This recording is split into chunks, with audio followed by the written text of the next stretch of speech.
Hello friends, welcome back to my Sitecore Diaries, your ultimate guide to digital experience excellence, your go-to channel for all the things in Sitecore.net and DXPs. I'm your host Jitendra Ghanekar, two-time Sitecore Technology MVP. So this is the continuation of from the last video.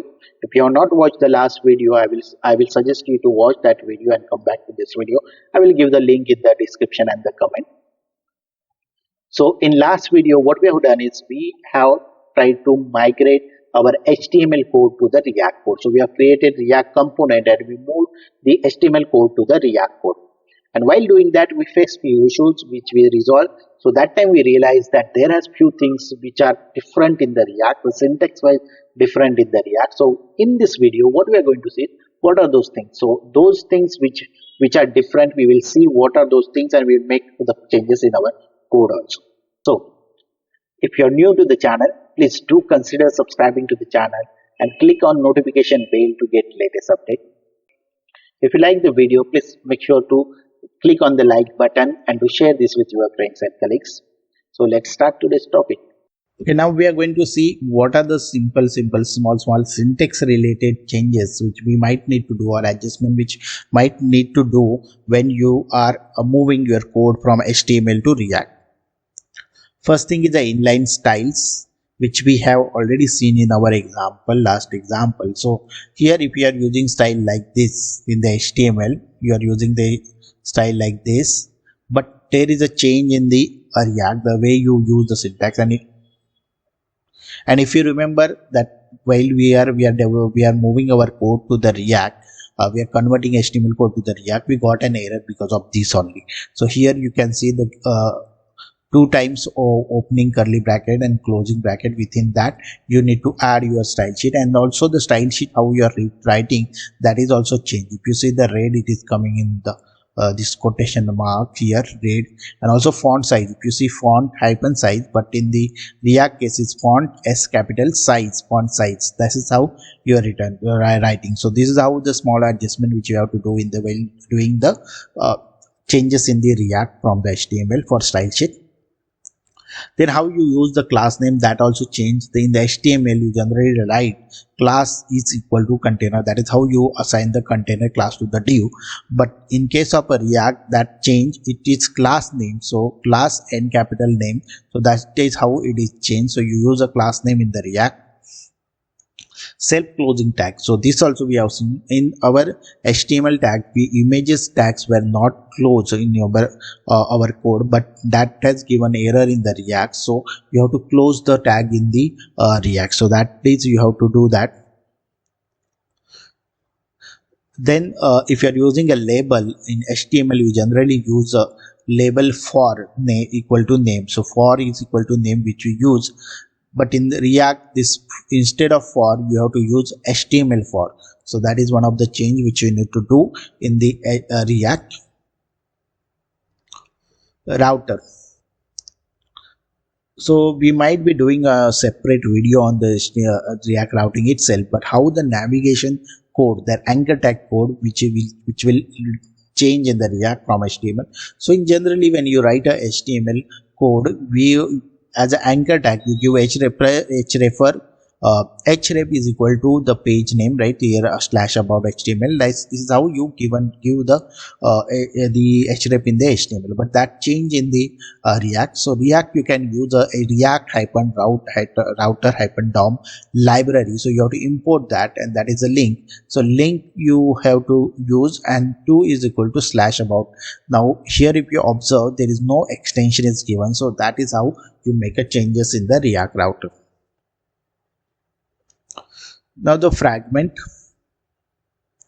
So normally when you do write a code, like you have a div, inside that you have a multiple elements. Okay, so you can write a code in the fragment without div also, right? Like writing like this. So that change also we can do. Then how you assign the default values to the input control also change. So in the HTML, if you are using a checkbox, you give the default value as a check. And whereas if you are using a text box, you give the value as a value parameter and use a hello. But in the React, this change again. So in the React, if you are using a checkbox and you have to make it by default check, you have to write default check. And if for a text box, you have to give the default value, then you have to use the default value. Okay, so this is another change or another adjustment which you have to do in the React code from HTML. Then we have a comment. So how you do the comment in HTML, that also differ. You must be knowing how you do the comment here in the HTML. This is how you do it. React, we also use this to comment, right? So you have to comment like this, where you are having a curly bracket, backslash, star, and opposite also star, front slash, and the closing curly bracket. So this is how you do the comment in the React. And the last one is the how you uses the image. Now this can be the way you are using. Right now we have used, what we have done is we put our all the images in the public folder, so from there you can directly use the part. Other way around is you can use it like you are using like the source logo.png. You can use the import statement. So import logo from this will be your path. Okay, and then use logo like the image like this. Okay, if you see image src equal to open and closing curly bracket, and inside that you are importing logo. So that is how you are doing it. So these are the few changes, few syntax wise changes. Of course, I'm not doing any functional or any other thing where we have to do a code changes, that I'm not taking in this video. It's a simple HTML to React changes, basic changes where we are going to be need to do it. So we will making all these changes in our code also, and we'll see how it will look like, and then we will run our application. Okay, I'm back to the Visual Studio Code. So I have made changes as per the last presentation. Okay, so let's check that. So first of all, if I check the about us page, so this is the about us. So here we have changed all class to a class theme here.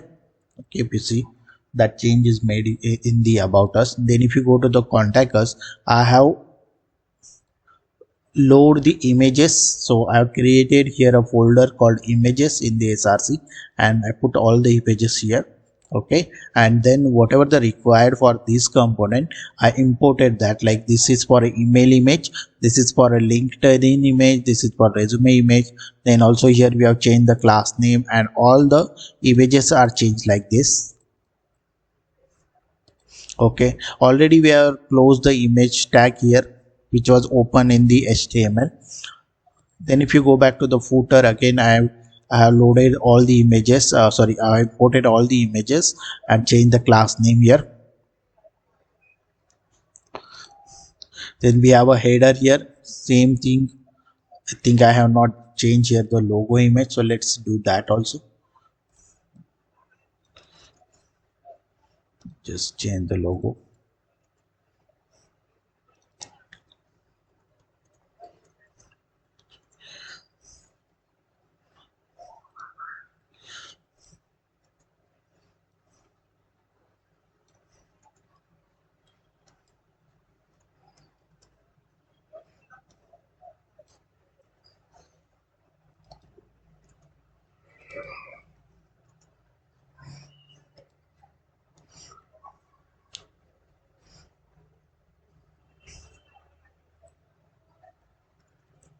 Okay, we have not changed the anchor tag href because we are using the hashtag here. So whenever we will have another page created, we will use the routing also. So for routing, we will do a separate video. Then we have a hero banner. So hero banner also I have changed this image here, you see, and also the style sheet which we have changed in the last video only. So with this made like this. Similarly, services, we have imported all the images, changed the class name, and added the images like this. Okay, this part we are going to do in a separate video. We will have a separate page, and then how we will see how it works. Then here is a video JS. Again, these images are the external images, so that's why we have just kept those only. The YouTube images are there, thumbnail images are there. Okay, so that's how we have made changes. Now let's see how it works. And one more thing, in the app.css, I have imported the font which was pending here, so I have imported that part also. So let's now run the application.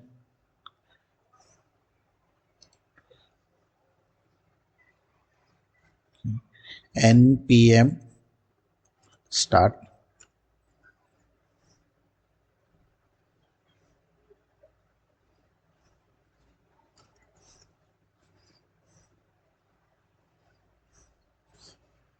Okay, you see application is running now,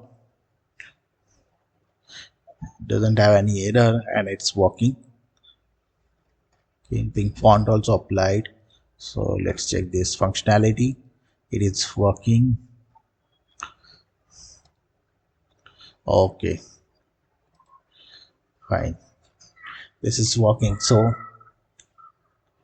these are the changes. So we are finishing for this video. So it is a continuation of from the last video where we were migrating our HTML code to React code, the static HTML code to static React code. Okay, now in going forward in future videos we will make this application more dynamic. The content will also will come as a dynamic. Right now we are given the static content, so that will also change. Okay. Alright, we are done for today. Till now, what we have done is we have moved the static HTML code into the components of a React. So it's a complete static code till now.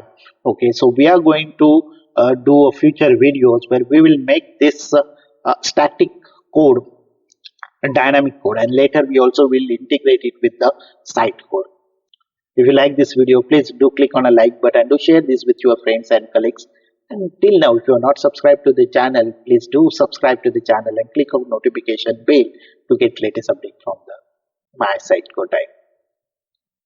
And do you want to suggest any new topic? Please leave your comment. If you have any question, if you have any feedback, please leave that in the comment. I will read that and I will make our content. I will modify our content according to that. So I will meet you in the next video. Till now, happy coding. Thank you. Thanks for watching.